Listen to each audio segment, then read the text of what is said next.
more or less treated like animals. Like, I was treated like an animal. You know,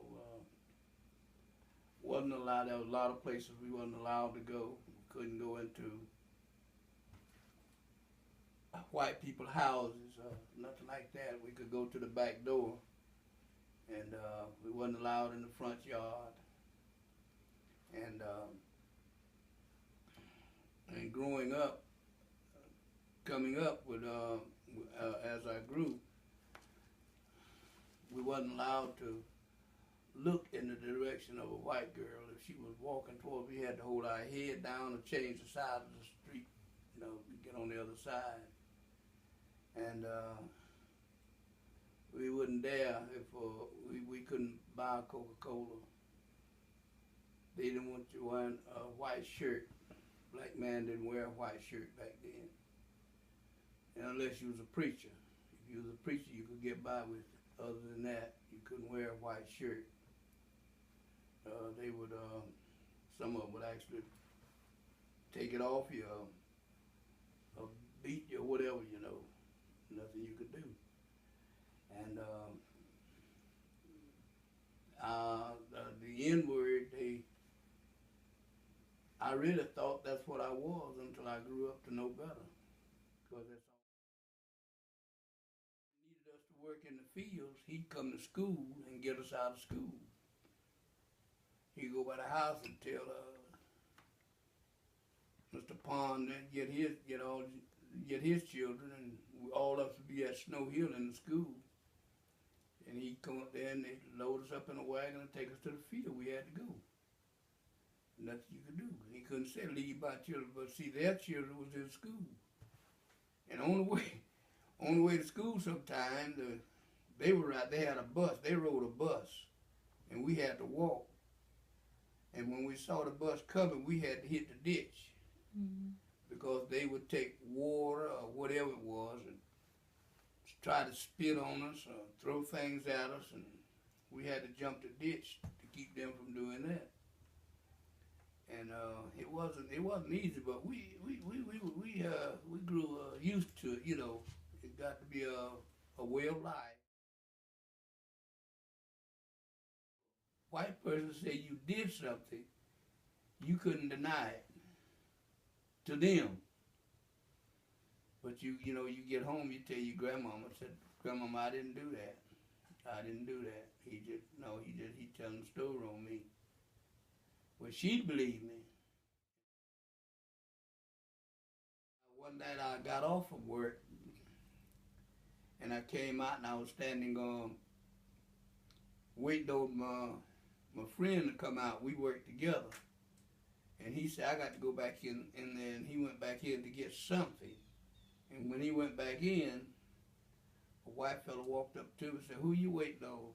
I said, I'm waiting on my friend to come out. And he hauled off and kicked me. Wow. And he said, well, you wait on him then. I said, yes, sir.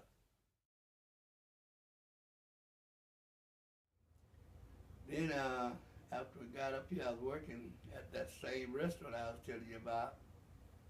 I woke up one morning and everybody, they was gathered up down to the funeral home. And there was a difference in a lynching and a mob. When they lynch you, they hang you.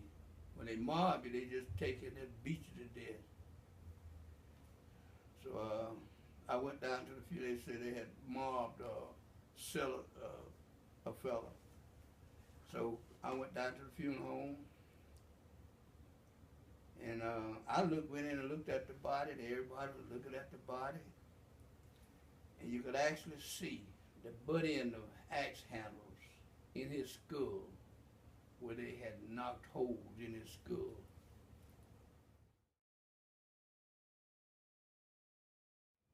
He didn't tell that boy or nothing like that. That's what he called you. So it was in me that that's all I was. Until when I went to the military, I went there and I saw where going through the line one day, getting checked, we going through getting checked out. And I saw that doctor, how he was treating niggers the same as it was them white boys. And I said, 'cause we call it down here Jim Crow. This must not be a Jim Crow state. That's all Grandmama knew that had taught us, and she tells us how to do to stay out of trouble with the white man. And when I saw how that doctor was treating them, and went to the dining hall. When I got off the train, we went in that dining hall, and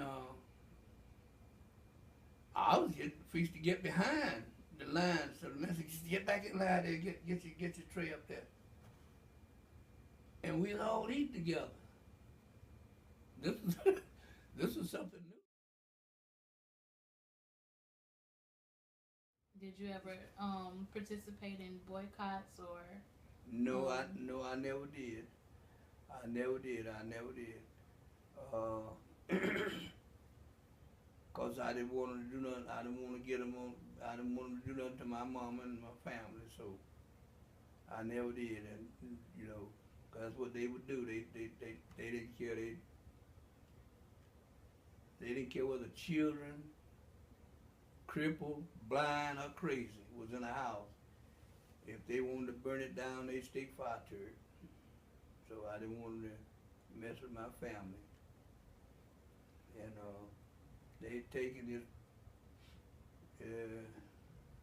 beachy.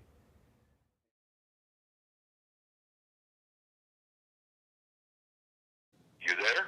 I'm here. So Okay. your mother, Zelma Henderson, now she was a plaintiff on the Brown versus Education to get schools integrated, correct? Right. Do you remember her reasoning why? Well, she knew a lot of the folks. She was a beautician, and there wasn't very many beauticians and black beauticians in the pick at that time, and so she knew a lot of people, and a lot of people. They all went to about the same church, and that's how it got. They started organizing, and she knew most of the people, and that's how they got it started. You know, they started having meetings on it, and they finally people started volunteering and back and forth. Men were scared. Most of the men were scared to volunteer because they would lose their jobs. You know, so that's where the women took over, and they didn't get the credit like the men did. You know, but the women are the ones that did it. You know, so it's one of those things because they're the ones that testify for their children. Right.